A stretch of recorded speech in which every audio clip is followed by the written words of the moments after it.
The massive shadow fell across Lisa Martinez's workshop, just as she was calibrating the plasma torch. Through the reinforced transparasteel of her garage on Kepler 442b's industrial sector, she watched something impossible descend from the crimson sky. It was a dragon, or what humanity's xenobiologists had classified as Draconia stellaris, a species so rare that most galactic citizens believed them extinct. Its scales shimmered like liquid starlight, each one the size of a dinner plate, and its wingspan could eclipse a small transport vessel.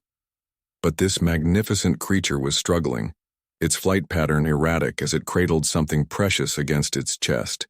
Lisa dropped her tools and rushed outside, her boots crunching on the crystalline sand that covered most of Kepler 442b's surface.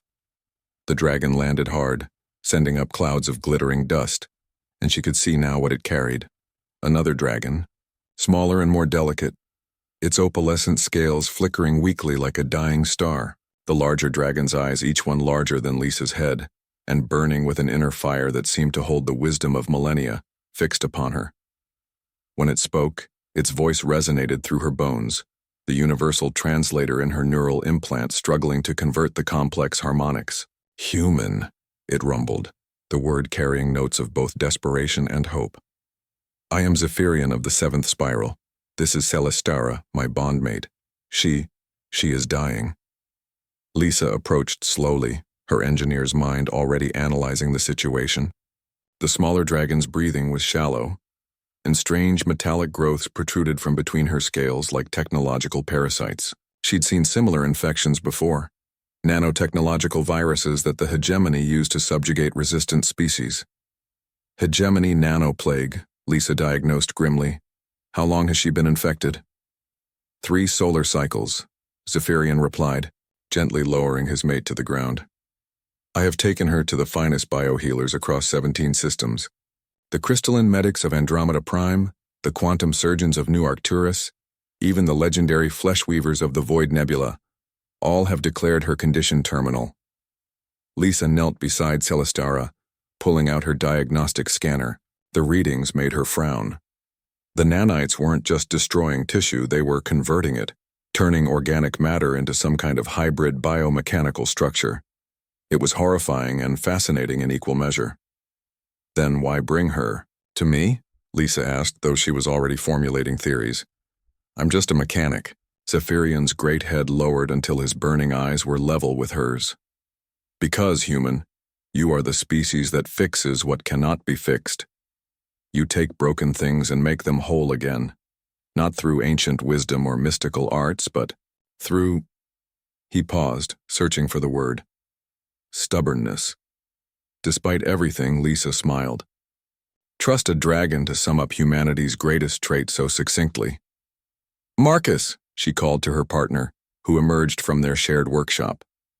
Marcus Chen took one look at the situation and began hauling equipment outside without question.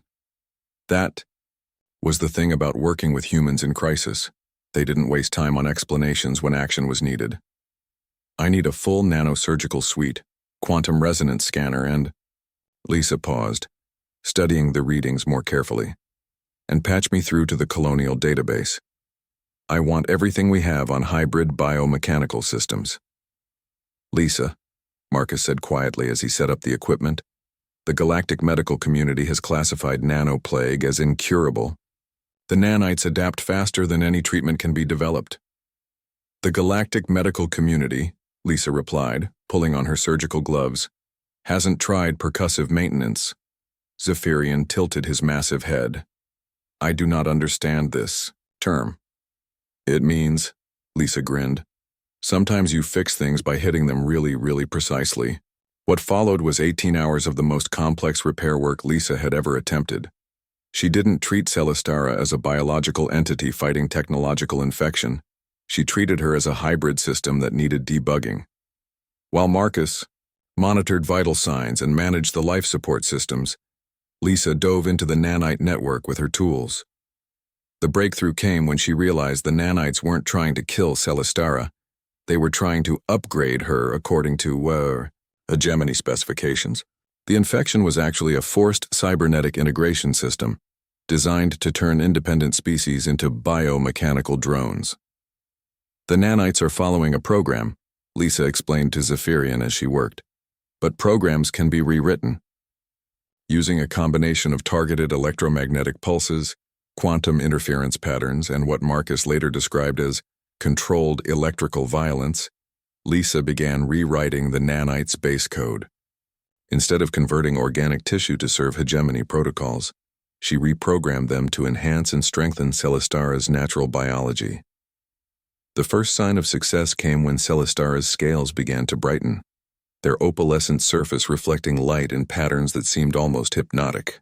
Then her breathing deepened and the metallic growths began to recede, not disappearing but integrating seamlessly with her natural structure. When Celestara's eyes finally opened, they held not just the ancient wisdom of her species, but something new, a faint digital glow that spoke of enhanced perception and processing capability. "Impossible," Zephyrian whispered, his voice filled with awe. Celestara raised her head, testing her newfound strength. When she spoke, her voice carried harmonic frequencies that no organic throat should have been able to produce. "I can see everything. The quantum fluctuations in the atmosphere, the data streams from the colony's network, the electromagnetic signatures of every living being within 50 kilometers. Lisa sat back on her heels, exhausted but triumphant. The nanites are still there, but now they're working for her instead of against her. She's not just cured, she's evolved. Zephyrian extended one massive wing to shelter both his mate and the human who had saved her. "I came seeking healing for my bondmate, instead you have given her transcendence." "That's just what humans do," Marcus said with a tired smile. "We take broken things and make them better than they were before."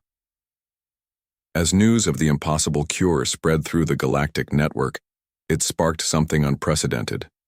Species after species began arriving at the small human colony on Kepler 442b, not as conquerors or traitors, but as patients seeking the unique human talent for making the impossible merely difficult. The dragons Zephyrian and Celestara became the colony's first alien permanent residents, with Celestara using her enhanced abilities to help coordinate the growing medical facility, while Zephyrian provided protection from those who viewed humanity's gifts as a threat. And in her workshop, surrounded by the most complex cases the galaxy could offer, Lisa Martinez continued doing what humans did best, taking things that were broken and stubbornly refusing to accept that they couldn't be fixed. Because sometimes the most extraordinary thing you can do is simply refuse to give up.